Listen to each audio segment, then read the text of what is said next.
welcome back to the show. This is DC Live. We care, we share, we are on air. And everyone, and very good evening to all. I'm super excited to have Mr. Rudhra from T-Tech with us today and get ready for the inspiring session on building a strong value-driven workplace. And hi, Rudhra sir. Very good evening. Hi, good evening. How are you? Yeah, fine, sir. How about you? I'm doing good. Great. Thanks for asking. Great. Wonderful. So Yeah. always happy to be here. I know you're doing this show with me today in place of Sri Lanka. All right. It's always a great pleasure and happy to be on DC Live. How have you been? How's your day? Are you in the Chennai office? Yeah, sir. And I'm on Accountify. Sorry? Accountify team, but Okay. I'm Kolu. Kulu, is it? All right. Okay. Great. Wonderful. All right. So how's it in Kolu? No, sir. Actually, I'm Trichy. You're in Trichy. Okay. But But you're with work from- Accountify team. Sorry? No, you said you're with Accountify team. Yeah. Okay. Nice. All right. So I think we start now because Sri Lanka ma'am is not available now. understood. Absolutely fine. Great to have you here. And then, what name do you go with? Your first name or your last name? Jnanapriya. Jnanapriya, is it? Okay, great. No, because I read your name as Jnanapriya. So there are three names in it, right? Jnanapriya and Ramani. So I want to check which one are you comfortable with. So Jnanapriya, nice to meet you here, and it's been a great pleasure always on DC Live. Now let's do this right. So I'm going to be your RJ today. Hey people, I'm your RJ Rudhra for this evening's show on DC Live. Stay tuned to DC Live. We care, we share, and we are on air. All right. So we have been running the show since last week, which is being aired on DC Live, and this show is called Cornerstone. And I welcome all of you back to Cornerstone Weaving Workplace. And this podcast is dedicated to building stronger, more resilient teams and organizations. That's what we want to do. Now let's get on to this and see what do we have for this evening. Cornerstone Weaving Workplace will be aired on DC Live every Friday at 5:30 p.m. I repeat, that's every Friday at 5:30 p.m. And there's a repeat broadcast that happens later in the night. You can tune in if you're not able to tune in at 5:30 and listen into this show. Now, what's Cornerstone Weaving Workplace? What do we attempt here? This is a podcast that explores often overlooked people skills, right, that are essential for building a successful career and a positive workplace. Instead of focusing solely on technical abilities, your competencies, hard skills, the core competencies, the show delves into how to connect better with colleagues, communicate effectively, lead with empathy, and navigate the human dynamics of the professional world. It offers practical insights and strategies to help listeners build a solid foundation for the careers, which is the cornerstone, and create stronger, more collaborative relationships at work, the weaving workplace. Are you all ready to listen in? And what are we going to be talking about on this evening show? People from Kolu, people from TN Palayam, people from Kapu, Virupuram, Chennai. We have just started off or opened the new office in Chennai, right? So that's what we have done. And then it's been a great significant day, the 6th of June. And wherever you have tuned in, you're open to go ahead and chat with me on the chat box or the inbox messages on the Google Meet. That's what I want you to do. Let's go ahead and talk about a topic. Have you ever felt, how long have you been with Desi Crew, Jnanapriya? I think 2 years. 2 years. Okay. Yeah. I understand. Have you ever felt that you had to talk to someone, but you really could not have that conversation? You could not start that conversation, right? So have you faced a situation like that? That difficult situation, tough situation? Yeah, sir. Yes? Right. Yeah. Why did you feel that way?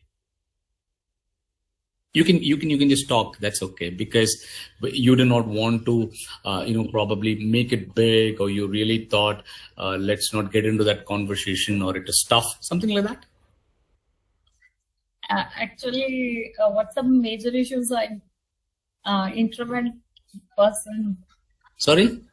I'm the introvert person, so I did Okay, not. so you're an introvert person. Okay, Yeah. got it. Yeah, okay. Understood. Right. So yeah, that's what we're going to talk about today. Today we are tackling a topic that's crucial for any workplace. Navigate difficult conversations. All right. So that's what we're going to do. And the tagline that I want to give is from avoidance to productive dialogue. That's what we want to do here. We want to navigate difficult conversations, and then we're going to move from a stage of avoidance to a productive dialogue in that. That's what we're going to talk about. Now, let's do this, right? So, anything is difficult, let's face it. No one likes having difficult conversations. Whether it's addressing performance issues, resolving conflicts, delivering tough news, these interactions can really be stressful sometimes, and often uncomfortable as well, right? So as a result, many of us tend to avoid them. But let's understand this, let's face it, right? So avoidance comes at a cost. I repeat, avoidance has a cost to it. Unaddressed issues can fester, leading to resentment, decreased productivity, and a toxic work environment. The good news is that difficult conversations don't have to be destructive. With the right approach, there can be opportunities for growth, understanding, stronger working relationships. So how do we shift from avoidance to productive dialogue? Let's do this, right? Let's go ahead and break it down into some key steps. First step is preparation, which is don't go unprepared for any conversation of this sort. What do you have to prepare? You have to clear your intent. What do you want to achieve from this conversation? What's your desired outcome? Understand the other person's perspective, trying to anticipate their reactions. What are their concerns, motivations, and potential defensiveness? Understand that. Gather your facts. Have specific examples and data to support your points. Choose the right time and place. A private, neutral location is best. Allow simple time for, allow ample time for the discussion. That's what it is. But that's the first step. First step has so many things that you have to follow. I quickly repeat: clarify your intent, understand the other person's perspective, gather your facts, choose the right time and place. These are the 4 things under the preparation. Now, after you prepare, you're prepared. How do you go ahead and start? Start with empathy and respect. Set a constructive tone from the beginning. Set a constructive tone. Ensure that you have a tone and an objective to be, making this fruitful, not confronting. Use I statements to express your concerns without blaming. For example, instead of saying a statement like this: you always miss deadlines, you always do not send emails, you always do not come on time, you keep missing meetings. Say something like this: I've noticed a pattern of missed deadlines. I've noticed a pattern of not being in the meeting. I've noticed a pattern of you not being active in the team interactions. So mention something like this. And also say that you're concerned about that impact on the team. And mention that you're concerned about the impact on the team. Acknowledge their perspective. Show that you're willing to listen and understand their point of view. That's the second one. Start with empathy and respect. Active listening is crucial. Pay close attention to what the other person is saying, both verbally and non-verbally, right? Ask clarifying questions. Summarize their points to ensure you understand them correctly. Paraphrase, summarize, rephrase, do all of that. Resist the urge to interrupt. You would really want to stop them and say that, hey, no, this is not right. This is not what we're talking about. But don't do that. Resist the urge to interrupt or formulate your response while they're speaking. Listen to them carefully. That's what is active listening. Focus on the issue, not the person. This is the mistake that we always tend to do. We talk for the person, not about the issue. Keep the discussion focused on specific behaviors or situations, not on personal attacks or generalizations, right? Keep the discussion focused on specific behaviors, situations, not on personal attacks or generalizations. And especially the next one is going to be very, very important, which is managing your emotions. Difficult conversations can be emotionally charged. It can be emotionally driven. You could be a little out of yourself, right? But be aware of your own feelings and how they might be affecting your communication. And one way, sounds very philosophical, but it really helps you. Take deep breaths if you feel yourself getting agitated. If necessary, suggest taking a break and resuming the conversation later. You can do that as well for a quick minute. Now, the approach of this whole situation is about collaborating on solutions, right? The goal is not to win. I repeat, the goal is not to win either the argument or the conflict, but to find a mutually acceptable solution. Mutually acceptable meaning both sides have to accept this. Brainstorm possible solutions together. Focus on finding common ground and moving forward. Follow up and accountability. Document any agreed upon actions and timelines. Check in regularly to ensure progress.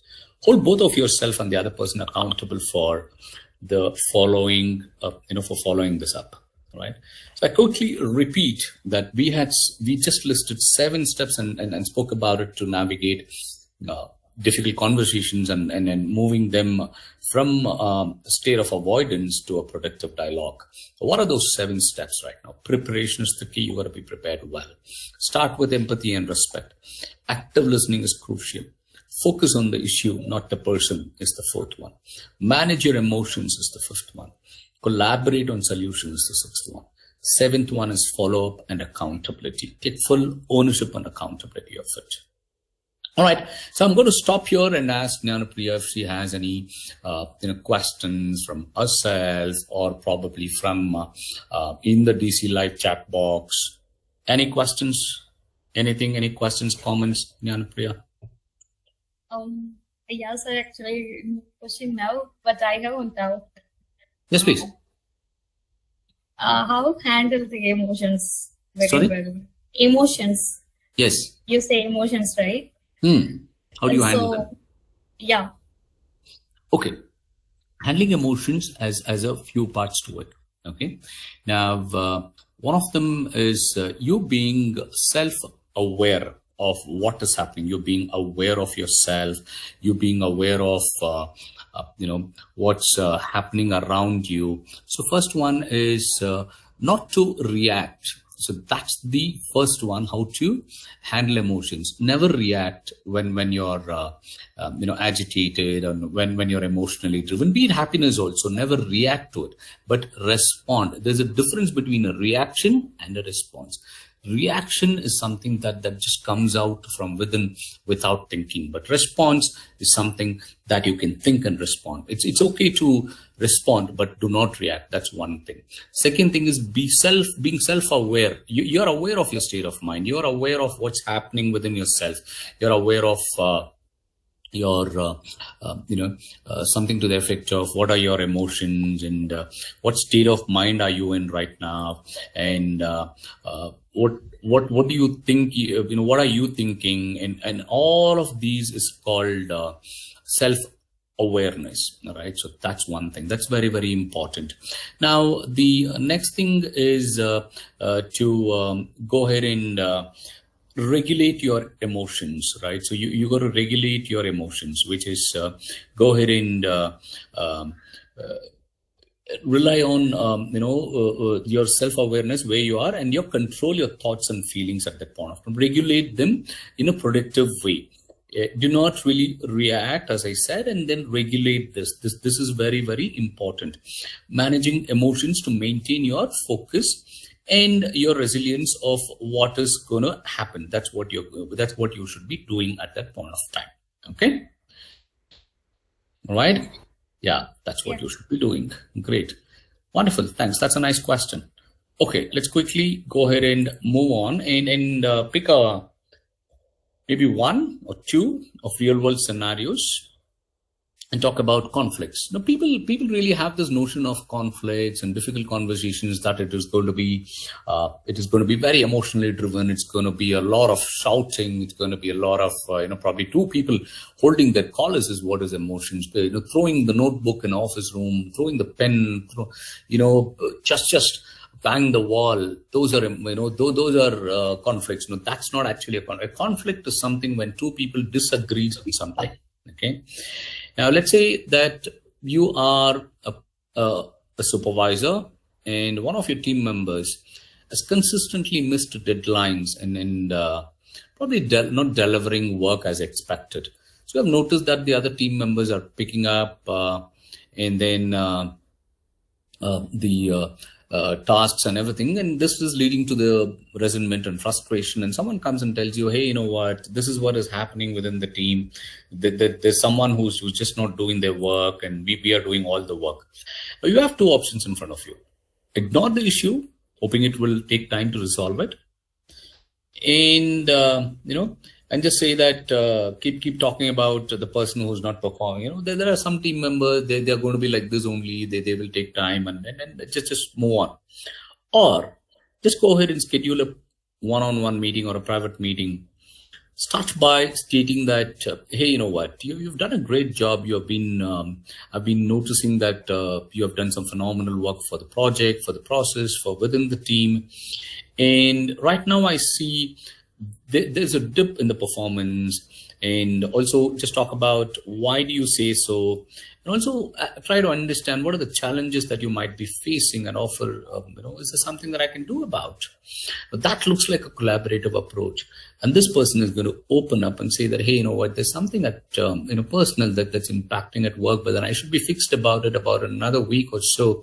But then also, I understand that this should not really let an impact on my work. Now you heard them out, and they're going to be really talking about, you know what, my supervisor called me and just spoke to me about work.